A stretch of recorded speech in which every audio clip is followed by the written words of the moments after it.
dans les fumées, en fait, générées par cet incendie. Un incendie qui n'en finit pas. Tout simplement, Victor Pérez Boucheron, parce que les conditions d'accès au foyer sont extrêmement difficiles. Oui, exactement. Et Christophe, nous faisons partie des premiers journalistes à monter ici dans ce brasier avec moi. Jean-Paul Bosselan, vous êtes le président de la Fédération nationale des sapeurs-pompiers de France. Monsieur le Président, qu'est-ce qu'on voit sur ces images de Chloé Berthaud? Qu'est-ce qui se passe? Alors là, vous avez des collègues sapeurs-pompiers qui sont en train de traiter ce qu'on appelle les lisières pour éviter, avec une levée du vent, des reprises de feu. Donc c'est quelque chose de très chronophage. Ici, sur le feu en Drôme, vous avez 20 km de lisière à traiter qui nécessitent d'aller gratter, arroser pour éviter toute reprise de feu. Monsieur le Président, comment s'est passé les dernières heures ici sur le front du feu?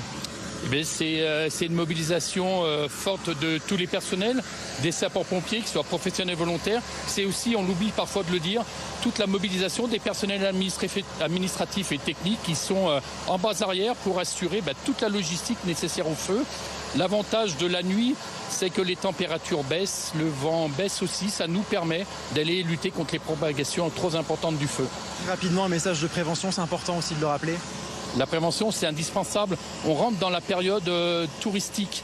On a des personnels qui ne connaissent pas forcément, des touristes qui viennent, qui ne connaissent pas forcément tous les secteurs à risque de feu. L'important, c'est de suivre ces météos feux de forêt.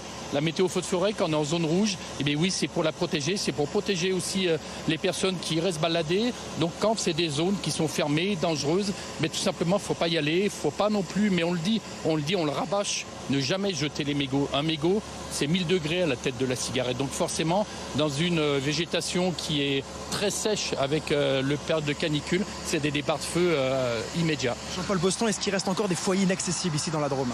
Vous avez la configuration est assez particulière. Ici, on est sur un chemin qui est accessible avec les véhicules, mais vous avez des parois rocheuses et c'est des secteurs dangereux d'accès.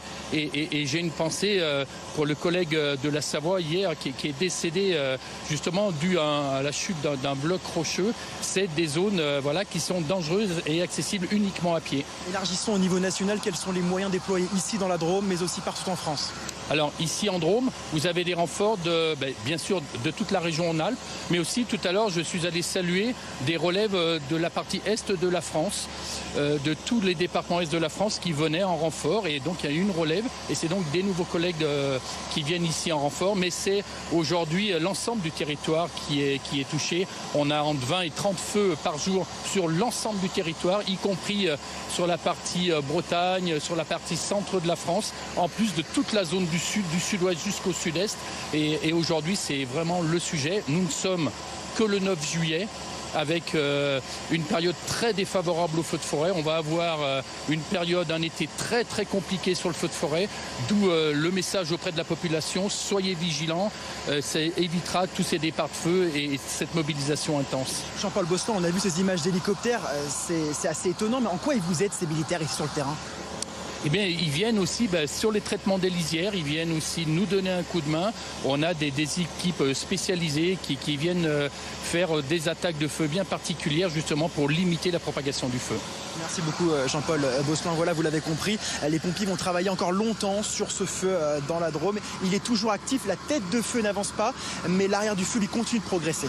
Voilà, ça a commencé vendredi et vous savez ce qui est à l'origine de ce feu? C'est un orage.